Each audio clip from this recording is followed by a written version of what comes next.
ਹੁਣ ਤੱਕ ਦੀ ਸਭ ਤੋਂ ਵੱਡੀ ਤੇ ਅਹਿਮ ਖਬਰ ਤੁਹਾਡੇ ਨਾਲ ਸਾਂਝੀ ਕਰਨ ਜਾ ਰਹੇ ਹਾਂ। ਲੰਘੀ ਰਾਤ ਦਿੱਲੀ ਦੇ ਮੁੱਖ ਮੰਤਰੀ ਅਰਵਿੰਦ ਕੇਜਰੀਵਾਲ ਨੂੰ ਈਡੀ ਵੱਲੋਂ ਗ੍ਰਿਫਤਾਰ ਕਰ ਲਿਆ ਗਿਆ।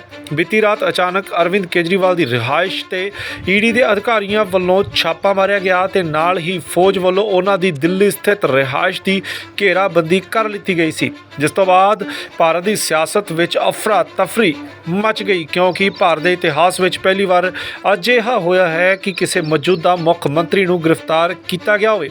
इस गिरफ्तारी तो बाद आम आदमी पार्टी वालों सुप्रीम कोर्ट का रुख देर रात ही किया गया, पर सुप्रीम कोर्ट वालों कार्रवाई रात नूं नहीं की गई।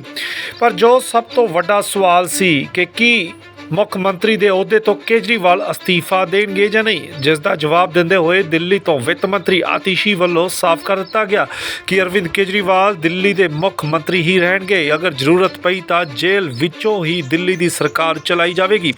ਰਾਤ ਲੰਘਣ ਉਪਰੰਤ ਆਤੀਸ਼ੀ ਵੱਲੋਂ ਇਹ ਸਵਾਲ ਉਠਾਇਆ ਗਿਆ ਕਿ Arvind Kejriwal Z+ security holder ਨੇ ਅਤੇ ਹਿਰਾਸਤ ਵਿੱਚ ਉਹਨਾਂ ਦੀ ਸਿਕਿਉਰਿਟੀ ਦਾ ਜ਼ਿੰਮੇਵਾਰ ਕੌਣ ਹੋਵੇਗਾ। प्रधानमंत्री नरेंद्र मोदी जी को अगर किसी एक नेता से डर लगता है तो वो नेता अरविंद केजरीवाल है।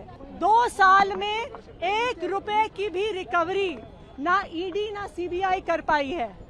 500 से ज्यादा अफसर इस केस में लगे हुए थे, 1000 से ज्यादा रेड्स हुए।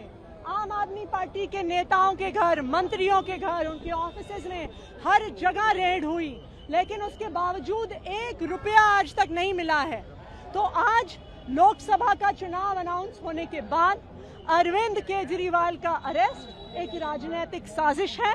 लेकिन मैं प्रधानमंत्री नरेंद्र मोदी जी को कहना चाहती हूं कि अरविंद केजरीवाल सिर्फ एक इंसान नहीं है, अरविंद केजरीवाल एक विचार है। अगर आपको लगता है कि एक अरविंद केजरीवाल को गिरफ्तार करके आप इस विचार को खत्म कर सकते हो तो आपको गलत लगता है।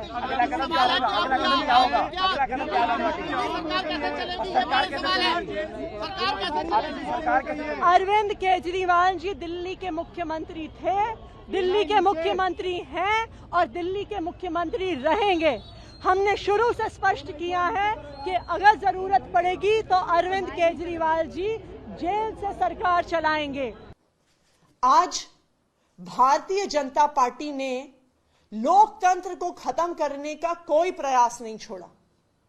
हम देख रहे हैं कि किस तरह से एक के बाद एक सभी विपक्षी दलों पे और सभी विपक्षी नेताओं पे हमले हो रहे हैं। अगर वो भारतीय जनता पार्टी में चले जाते हैं तो उनके खिलाफ केस बंद हो जाते हैं, अगर वो भारतीय जनता पार्टी में जाने से मना कर देते हैं तो उन्हें उठा के जेल में फेंक दिया जाता है। दूसरी तरफ हमने देखा है कि किस तरह से कंपनियों को ईडी और सीबीआई के माध्यम से डरा के, धमका के, उन पे केस करके उनसे इलेक्टोरल बॉन्ड्स के माध्यम से हजारों करोड़ की उगाही करी है भारतीय जनता पार्टी ने। एक तरफ हेमंत सोरेन की गिरफ्तारी होती है, दूसरी तरफ कांग्रेस पार्टी का बैंक अकाउंट फ्रीज होता है। ये आने वाले लोकसभा चुनाव को, आने वाले पूरे देश में होने वाले चुनाव को अफेक्ट करने का तरीका है, विपक्ष को खत्म करने का तरीका है। ये चुनाव को चोरी करने का अगर तरीका नहीं है तो क्या है? आप सारे विपक्षी नेताओं को जेल में डाल दोगे, आप सारी पार्टियों के बैंक अकाउंट फ्रीज कर दोगे तो कोई भी चुनाव कैसे लड़ेगा। लेकिन मैं भारतीय जनता पार्टी को यह बता दूं कि जो आप ये विपक्ष के खिलाफ, जो आम आदमी पार्टी के खिलाफ, जो अरविंद केजरीवाल के खिलाफ साजिश कर रहे हैं, इसका जवाब दिल्ली आपको देगी, इसका जवाब पंजाब आपको देगा, इसका जवाब पूरा देश आपको देगा। आज एक और चिंता भी है हमारी। देश में पहली बार एक सिटिंग चीफ मिनिस्टर जिनके पास Z+ सिक्योरिटी है, Z+ सिक्योरिटी कवर है, उनको अरेस्ट किया गया है। अब अरविंद केजरीवाल, दिल्ली के मुख्यमंत्री अरविंद केजरीवाल जी की सिक्योरिटी के लिए कौन जिम्मेदार है? आज वो ईडी के ऑफिस के अंदर हैं, उस ऑफिस के अंदर कौन जा रहा है, क्या लेके जा रहा है, इसके लिए कौन जिम्मेदार होगा?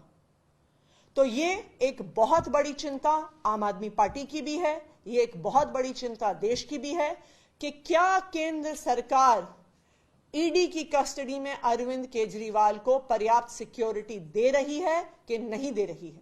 यह केंद्र सरकार का अपना असेसमेंट है कि वो Z+ सिक्योरिटी की आवश्यकता रखते हैं, और एक Z+ सिक्योरिटी की आवश्यकता रखने वाले एक सिटिंग चीफ मिनिस्टर को कस्टडी में रखते हुए ईडी ने उनका क्या सिक्योरिटी का अरेंजमेंट किया है, इस बात को केंद्र सरकार को देश के सामने रखना होगा। Thank you.